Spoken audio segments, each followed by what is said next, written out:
बच्चों, स्वागत है हमारे YouTube चैनल फिजिक्स विद के उत्तम में। और आज हम लोग 11th क्लास की फिजिक्स में जो चैप्टर चल रहा था सरल रेखा में गति, आज उसका हम लोग लेक्चर नंबर 6 पढ़ने जा रहे हैं। और आज का टॉपिक है जो गति के समीकरण होते हैं 3, ये हम लोग पढ़ चुके हैं पिछले क्लासों में।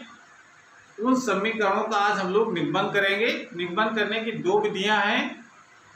एक होती है ग्राफिकल मेथड, यानी ग्राफ विधि से उन समीकरणों का निगमन कैसे करते हैं, और दूसरा होता है कलन विधि यानी कैलकुलस मेथड से उन समीकरणों का निगमन कैसे करते हैं। तो आज हम लोग ग्राफ विधि से गति के समीकरणों का निगमन करेंगे। तो गति के समीकरण के अगर आपको नहीं पता है तो हम बता देते हैं। गति के जो समीकरण होते हैं, पहला समीकरण होता है v = u + v। दूसरा समीकरण होता है s = ut + ½ और तीसरा समीकरण होता है v² = u² + 2as। ये जो 3 समीकरण होते हैं इनको कहते हैं गति के समीकरण। और इन समीकरणों में v क्या होता है, किसी भी गतिमान वस्तु का अंतिम वेग। u होता है प्रारंभिक वेग, यानी u क्या है यहाँ पर ये पता होना चाहिए।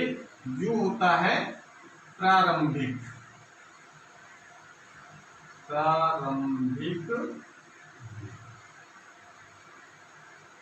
और v होता है अंतिम वेग। क्लियर हो गया।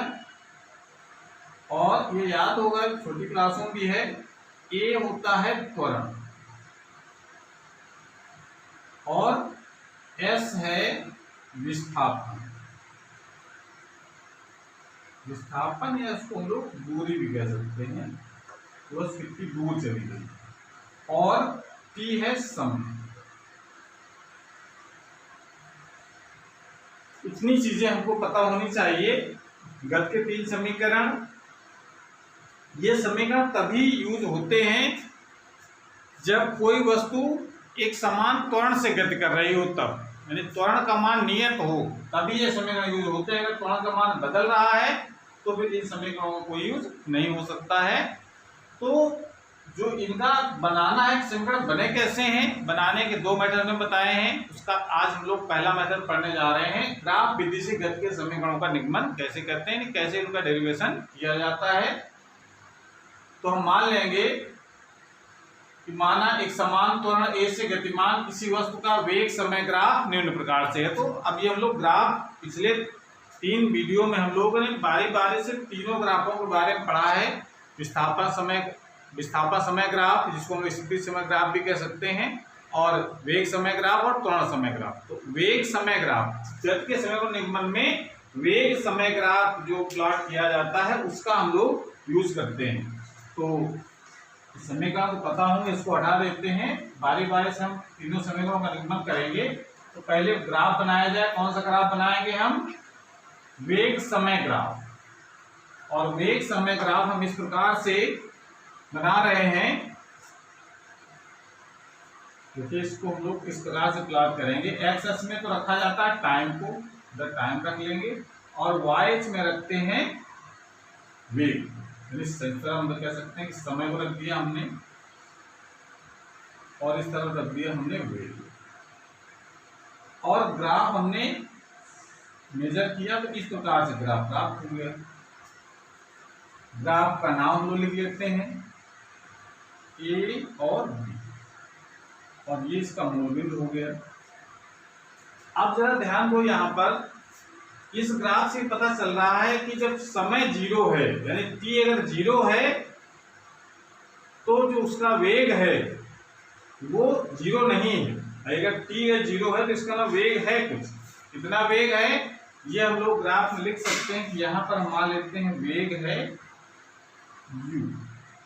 और जैसे समय बढ़ा, यहाँ t समय पर उसका वेग हो गया है बढ़ करके, यहाँ पर उसका वेग है u। इसका जो प्रारंभिक वेग है वो u है और अंतिम वेग है v। तो कह सकते हैं इससे ग्राफ से स्पष्ट हो रहा है, ग्राफ से स्पष्ट होता है कि क्या स्पष्ट हो रहा है कि t बराबर 0 पर वस्तु का वेग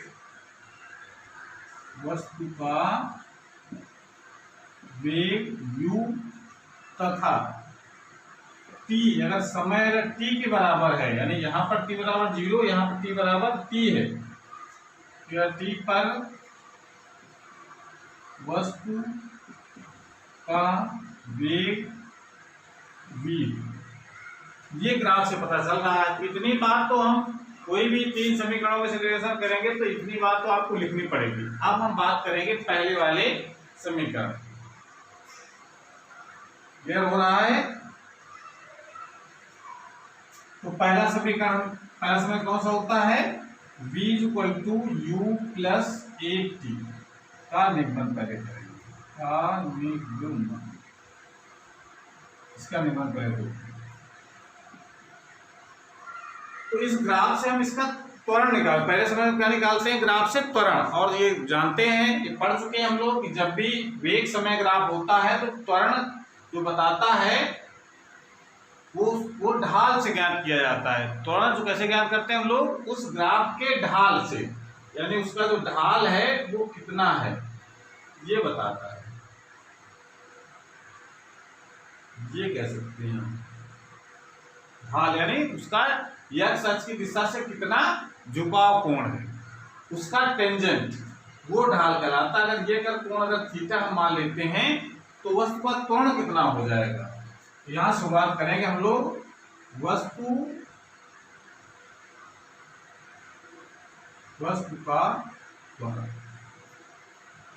का त्वरण कितना होगा? वस्तु का त्वरण a बराबर होता है ग्राफ से, ये पढ़ चुके हैं। ग्राफ से त्वरण कैसे निकालते हैं? उस ग्राफ का ढाल निकाला जाता है कितना है, यानी कह सकते हैं कि त्वरण a, वस्तु का त्वरण a बराबर होगा रेखा मतलब ग्राफ AB का ढाल मतलब स्लोप,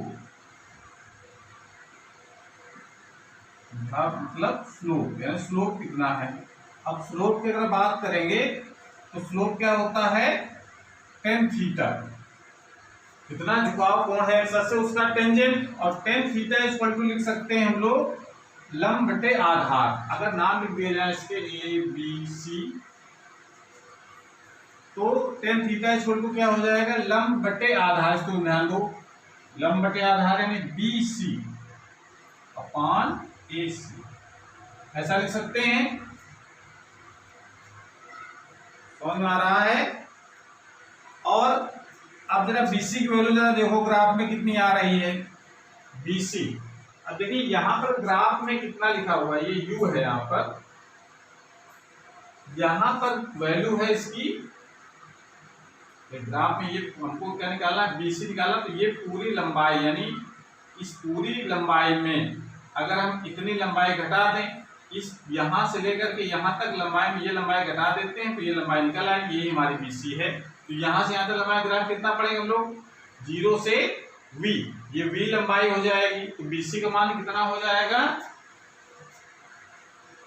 V - U। इस पूरी लंबाई में से ये लंबाई घटाना है। ग्राफ से ये लंबाई किसके बराबर है? V के। ये लंबाई बराबर है U के। तो V - U / AC। टाइम कितना हो जाएगा यहाँ? ये AC मतलब ये लंबाई कहें चाहे ये लंबाई कहें, ग्राफ की कितनी पढ़ेंगे हम लोग? 0 से t बढ़ाए यानी t - 0 देख सकते हैं ऐसा। तो आगे थोड़ा सा और साल को इधर आ जाइए, तो इसको लिखा जा सकता है A = V - U / t। यहाँ से मल्टीप्लाई कराइए तो AT बराबर लिख सकते हैं V - U, या पसाधर करके V = इसको इधर ले आओ तो प्लस का हो जाएगा U + AT। इस प्रकार से पहला समीकरण बन जाता है। बहुत आसान है पहला समीकरण बनाना। बस ध्यान ये देना है कि जो ग्राफ से त्वरण निकालने का मतलब है, वेग समय ग्राफ से हम लोग 2 चीजें निकालते हैं। एक निकाला जाता है ढाल से उसका त्वरण, एक निकालते हैं उस ग्राफ तथा एक्स अक्ष के मध्य घिरे क्षेत्रफल से उस वस्तु द्वारा चली गई दूरी। तो पहला समीकरण हम ढाल के द्वारा निकालेंगे, त्वरण निकाल करके निकाला जाएगा। और जब हम दूसरा और तीसरा समीकरण निगमन करेंगे तो क्षेत्रफल निकालेंगे, दूरी कितनी चलता है। बस दोनों कॉन्सेप्ट को ध्यान रखना है, तो नोट कर लीजिए। भाषा आपकी यहाँ तक तो सभी समीकरणों में लिखनी है, उसके बाद ये अलग अलग समीकरणों के लिए हो जाएगा। पहला समीकरण निकालना है तो कितना करना है, दूसरा समीकरण निकालना है तो कितना करना है, ये भी हम बताने जा रहे हैं। तो यहाँ तक नोट कर लीजिए पहले।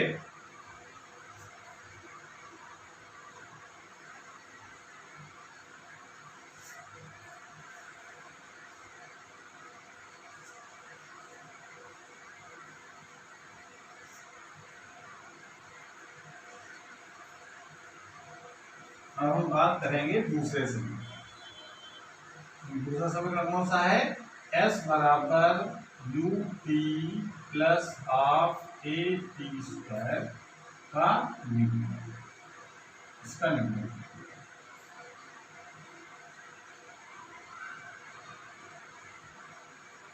इसका निगमन करने के लिए ध्यान यहाँ पर देना ये है कि हमने कहा दूसरा समीकरण निकालने के लिए हमको चली गई दूरी निकालना पड़ेगा। जो s क्या होता है यहाँ पर चली गई दूरी, तो इसका दूरी निकाला। दूरी कैसे निकालते हैं, ग्राफ तथा x अक्ष के मध्य घिरा क्षेत्रफल, यानी कह सकते हैं कि दूरी निकालना है, इसको हम u यहाँ लिख देते हैं, एक थोड़ा नीचे बनाते हैं, यहाँ u की वैल्यू इतनी हो जाएगी। यहाँ पर भी समय तो t हमने लिया है, लेकिन इसका नाम भी हम लोग और कुछ ले लेते हैं भी। समय तो t हो गया, और यहाँ पर a b c और D। तो कितना एरिया, पूरा एक्स अक्ष और ग्राफ के मध्य जितना भी एरिया ये घिरा हुआ है, वो एरिया निकालेंगे तो निकल आएगा उस वस्तु द्वारा t समय में चली गई दूरी। तो क्या लिख सकते हैं, वस्तु द्वारा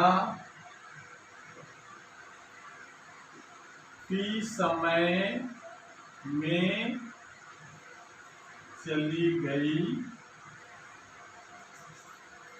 दूरी। s बराबर, दूरी कैसे निकालते हैं,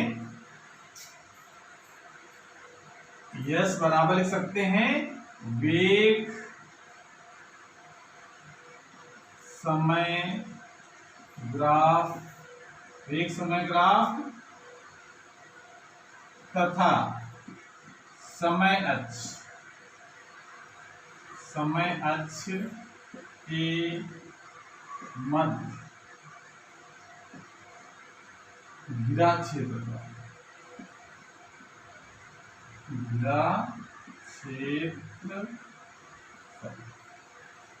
ये दूरी। तो वेग समय ग्राफ तथा समय अक्ष के मध्य घिरा क्षेत्रफल ये दूरी बताता है कि टी सम कितनी, टी कहाँ समय है, 0 से लेकर के यहाँ तक टी समय, तो पूरा एरिया निकालना पड़ेगा। और आकृति हमको कैसे दिख रही है,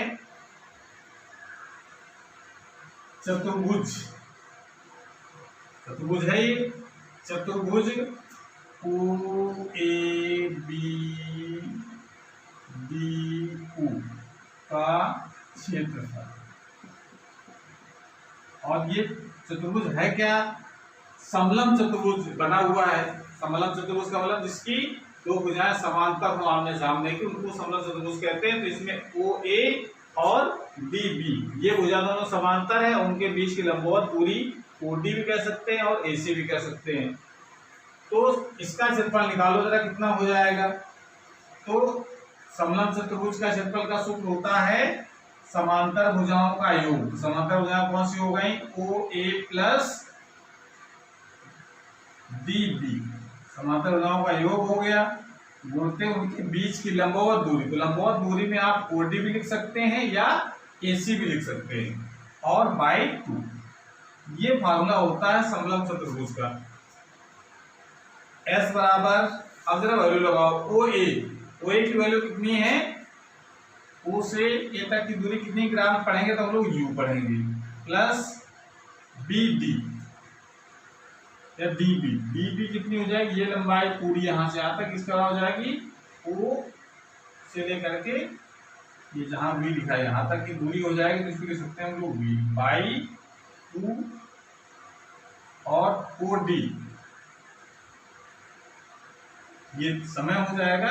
4d कितनी दूरी और ग्राफ पढ़ेंगे हम लोग t। ये क्वेश्चन बन गया। समीकरण, अब देखिए यार क्या करना है हमको, समीकरण एक जो निकाल चुके हैं हम लोग v बराबर u प्लस ATC। यहाँ ध्यान देने की जरूरत ये है कि समीकरण देखिए यहाँ पर कहीं v नहीं आ रहा है, तो इसका लो v हटाना है यहाँ से। तो v हटाने का तरीका है कि समीकरण नंबर 1 से v की वैल्यू यहाँ लगा दें। तो समीकरण नंबर 1 से v, समीकरण 1 v बराबर u प्लस ATC से v का मान रखने, तो s बराबर कितना हो जाएगा, u प्लस v की जगह हमको क्या लगाना है, u plus AT upon 2 into, ये हो जाएगा। क्लियर हो गया। u जोड़कर 2u हो जाएंगे, तो लिख सकते हैं 2u plus AT by 2 into t, ये हो जाएगा। या इसको लिख सकते हैं और अंदर जब मल्टीप्लाई कराओ इसमें, और ये दो का दोनों वाला डिवाइड करा दो, 2ut by 2 plus 1 by 2 AT square हो जाएगा। यहाँ पर मल्टीप्लाई कराते हैं तो 2 से 2 कैंसिल। s बराबर क्या हो जाएगा, ut प्लस हाफ AT। इस प्रकार से ये हमारा बन जाता है दूसरा समीकरण। ये ध्यान रखना है, इस प्रकार से एरिया निकाल करके हम दूसरे समीकरण का मान ज्ञात कर सकते हैं। ओके, क्लियर हो गया। तीसरा समीकरण भी अगर निकालना है तो भी आप इसी तरीके से शुरुआत करेंगे। तीसरा समीकरण दूसरा समीकरण की शुरुआत बिल्कुल सेम होगी। अगर हम नोट कर लीजिए पहले, उसके बाद इसी में हम थोड़ा मॉडिफाई कर देते हैं तो तीसरा समीकरण भी निकल आता है। नोट कर लें पहले।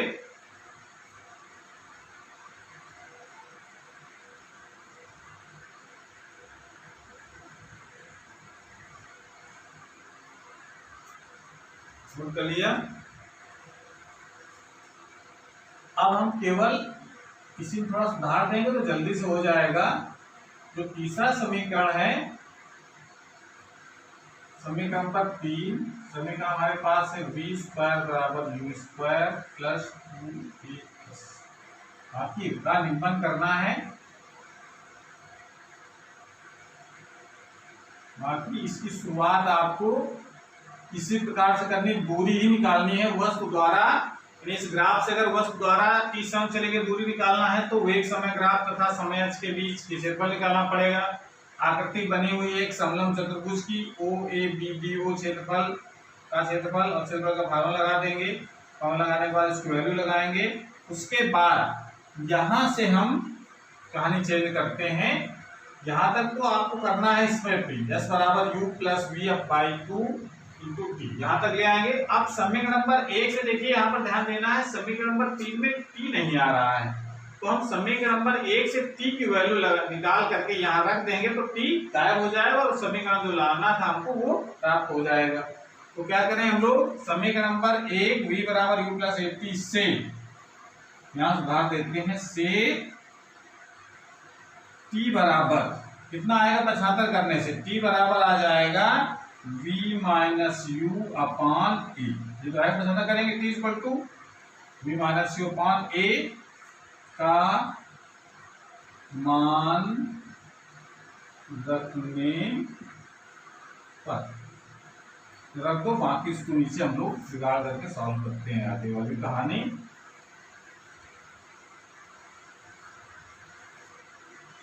तो हो जाएगा s बराबर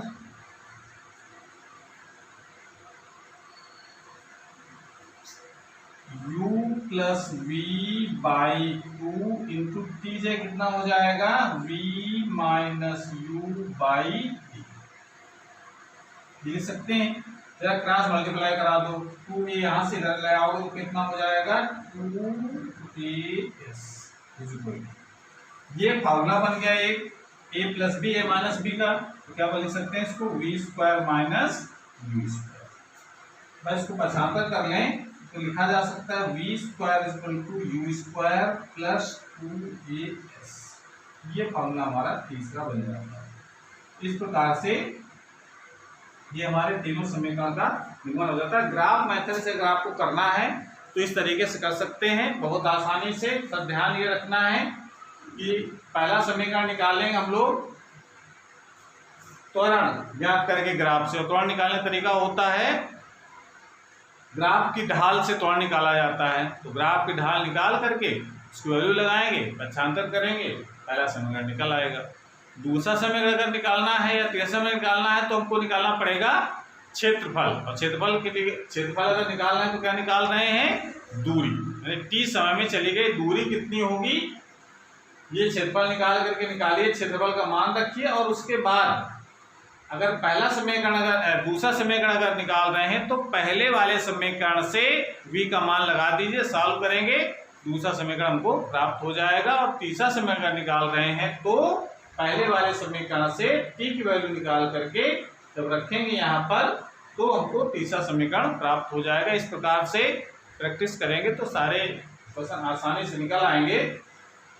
तो आज हम लोग इस क्लास में ग्राफिकल मेथड से समीकरण निगमन पढ़ा है। अगली क्लास में हम लोग पढ़ेंगे कैलकुलस मेथड से गणित के समीकरणों का निगमन कैसे करते हैं। तो आज की क्लास हमारी पर समाप्त होती है। अगर ये वीडियो अच्छा लगा हो तो उसको लाइक करें। अगर चैनल में नए हैं तो चैनल को सब्सक्राइब भी करें, जिससे नए जो वीडियो अपलोड हो उसी नोटिफिकेशन आपके पास सबसे पहले पहुंच जाए। पढ़ाई करते रहिए। Thank you.